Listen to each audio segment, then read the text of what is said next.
आजही मुंबईमध्ये आणि कोकणामध्ये पुढचे 3 ते 4 तास मुसळधार पावसाची शक्यता वर्तवण्यात आली। यामध्ये पालघर, पुणे, घाटमाथा, गोंदिया, चंद्रपूरला रेड अलर्ट जारी केला आहे। मुंबई, ठाण्यासह कोकणाला ऑरेंज अलर्ट जारी करण्यात आलेला आहे। पालघर, गोंदिया आणि चंद्रपूरला रेड अलर्ट जारी केलेला आहे। कालही चंद्रपूर, गडचिरोली, भंडारा या जिल्ह्यांना रेड अलर्ट जारी केला होता। इकडे मुंबईत कालही अधूनमधून मुसळधार सरी बरसत होत्या, तर आजही मुंबई आणि कोकणाला ऑरेंज अलर्ट देण्यात आलाय। तर पुढचे 3 ते 4 तास मुंबई आणि कोकणात जोरदार पाऊस बरसणार आहे।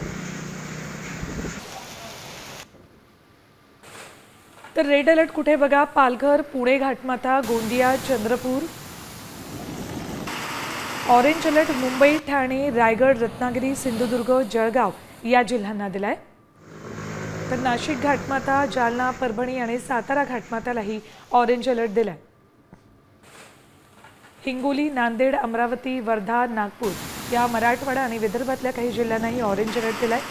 तर नंदुरबार, धुळे, नाशिक, अहिल्यानगर, पुणे या जिल्ह्यांना येलो